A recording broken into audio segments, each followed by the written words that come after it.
Good day, welcome back to my channel. This is Dika from Dika's Adventures. I just want to, this video is going to be, it's going to be real quick. I just want to stress what I think the importance is of postseason scouting after deer season. Now here, deer season ended in December 31st, and right around now, pre-spring, before you start to get a lot of vegetation on everything and the woods are like a jungle out there, now is the time to start your postseason scouting and gain as much intel as you can to help you be successful in your upcoming season. I think it's very, very important to get in the woods and do some exploring. Even if you think you know the woods inside out and upside down, I still think it's important to get out. Before I start on my points, I'd like to thank anyone who's already subscribed, and if you haven't subscribed, could you please subscribe and ring the bell. That will alert you of any new videos that I have coming up in the future. All right, and thank you very much for everyone who subscribed. I really, really appreciate it. I love the comments. I love the people who are chiming in. It's been very wonderful, and I'm having a lot of fun doing this, and it's really great. All right, so postseason scouting. It's like I said, it's a wonderful tool, I guess you could say, to gain intel. And I think it's very, very important to get out there postseason. Now, postseason, a lot of your scouting, if you're able to pattern them and see where they're going, it's going to be very, very similar to the end of season next year. They don't change much. They don't change a lot of their bedding. They don't change a lot of their food sources because everything becomes pretty barren, and they kind of follow that, unless you have a new sort of herd of deer moving into your area. So try to be wary of where you hunt, how many other hunters are in there. I'm talking about public land, obviously. How many other hunters are in there, and try to be wary of how many deer were harvested the year before. So to give you an example, the season before this past season, there's about 7 or 8 of us that hunt, I think it's about 130 acres. And the year before, 13 deer were taken out of there. Now that's a lot of deer. And so this coming season, all the patterns had changed. Now I got in there, I did postseason scouting, and I was always scouting, and the patterns, they just hadn't. They had changed dramatically. They weren't on the same food sources. They weren't in the same bedding areas that I found the year before. So things change. Even if you think you know the woods very, very well, sometimes new deer move in. There's a lot of places like where I am in New England. It's just like a vacuum. You know, there's a lot of deer here. I think they average. I want to say it was. I think when the numbers came out, it was like 30 to 40 deer per square mile. And granted, that's not just, and that's where I am. I think it was 30 to 40 deer per square mile, which is a ton. But even so, we had 130 acres, and I think we had 7 or 8 of us that we know of that were hunting in that general area, and 13 deer were taken out of there. So that's a lot. Not to mention, and I'm sure there was other hunters in there that we just didn't know about, or on the sort of the outside of where we were hunting. Anyway, so try to know your woods, try to know your deer, try to pattern them as best you can.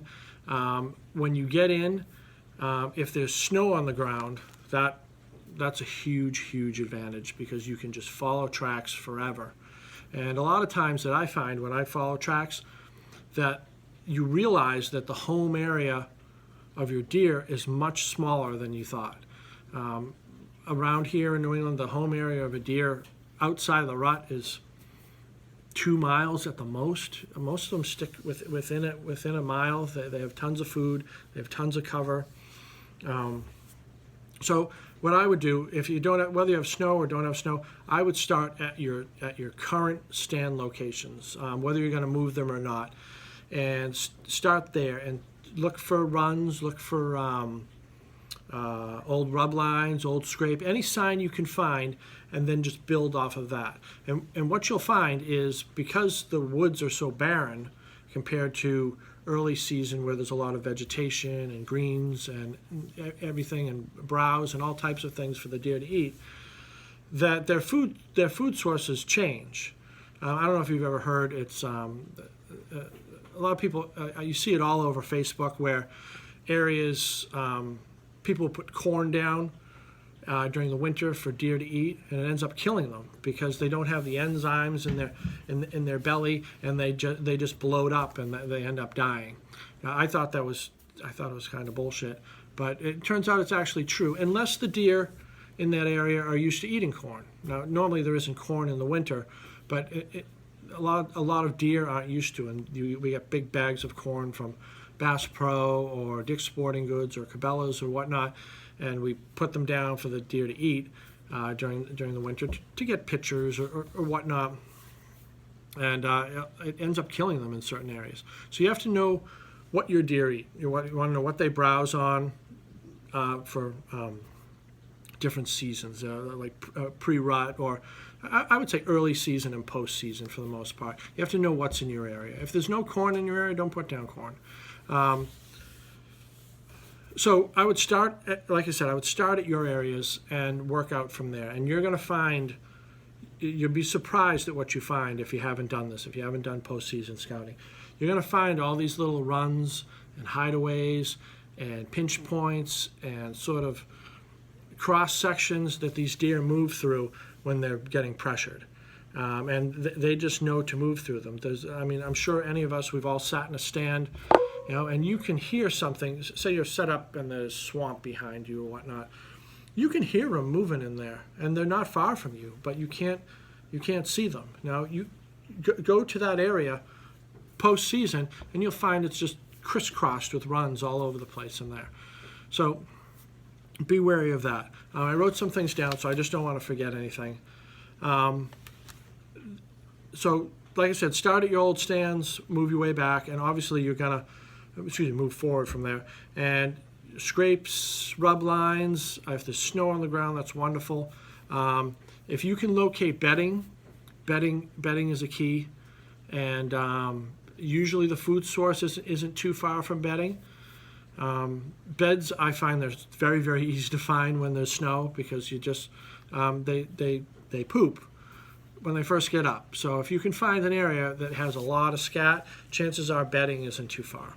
So I don't know if they go to the bathroom before they bed, but I do know that when they get up in the morning or whenever, sometimes it's mid-afternoon, or whenever they get up from like a main bedding area, they'll defecate. So you'll find lots and lots of scat. Even if you don't find the exact bedding, I would just call the area bedding if you find massive amounts of scat in one area. And it's helpful to know where that is, and it's helpful for stand location. What else did I write down here? Oh yeah, so you're going to find new locations, and just use your judgment. Use your judgment based on what you already know about your woods. If you're hunting a new place, then I would just follow like what your own intel or recon or whatever you can gather. If you're hunting a new place, sometimes it's difficult to go in cold to a new place, not knowing the deer and just following the sign. Another thing that I do post-season is if I have stand locations that have produced year after year, I try to think of why.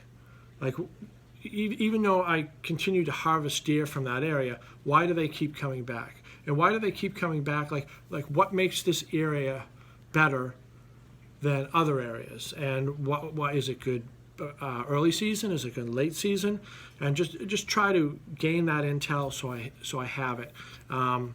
Whether or not it's true or not, it'll be undecided, but you'll be able to try to figure out why that spot is better. And then if you can figure it out, then you'll stumble upon other areas, and you just keep growing, and you just keep getting smarter or have a higher hunting or deer IQ. Another thing I like to do in the postseason is if I want to cut down a tree, or if there's big limbs, or if there's something big that I wanted to move, like say there's some blowdowns in the area, and you find that they're rerouting around that, but you want your stand location here, that's when I would move that. I would chop them up or get some buddies and we would move them, and maybe that would help funnel them towards where you want to set up your stand, whatnot. But you can always do that too. You can, like, I like to do that postseason. So right around now, if I see, I don't know, say I see like say I see bedding, and I know where they're going for food, but I want to try to reroute them. So I might put like a big brush pile in the way, cut up a whole bunch of leaves, stems and branches and stuff, or even some laydowns. We'll put them there and see if we can get them to reroute. Chances are they will. They're not going to go and just jump over this pile of logs that's 6 feet when they can just walk around it. And put a camera on it and see if you can get them to reroute around it. And if they will, that's great. And then you can put your stands or blinds or whatever you're using accordingly, and it will help work to your benefit. All right. I think that's all I got for you. Oh, of course. And to make it fun, look for sheds too. Shed hunting is wonderful. It's great to find sheds out there, and if you do find a shed in an area, my suggestion is the next season go back to that area. I don't know if there's any rhyme or reason as to where sheds fall off, but I do know that I've consistently found sheds in the same area as I've found sheds the year before. So I don't know if they're just in that same area at the same time of year when their hormones start to change and they just fall off then. But I'm not really sure. And a lot of times you find one, like matching sets, you find them near each other. A lot of people will say, like, you'll want to look around areas where they might jump if there's a creek or rock walls or other areas, because when the impact of them coming down, maybe they'll knock a shed off. That's what I do. I try to find sheds. I don't find many sheds where I hunt. Every once in a while I'll find one, and I just kind of go back to that area. I found 3 sheds in the woods that I hunt in, and they were all in the same area. If anyone knows the rhyme or reason to this, or knows more about this than I do, absolutely leave a comment. Let me know what's going on, and I'm not above learning. All right. Be well. Like I said, if you haven't subscribed, please subscribe to the channel. Like I said, I do hunting and fishing. I'm trying to attract both audiences. There's really not a lot of hunting content that I can talk about now. I'm trying to make it seasonal. But let me know what you think. Leave a comment, like, ring the bell, and subscribe to the channel. All right. Everyone be well, and I will talk to you all later. Bye.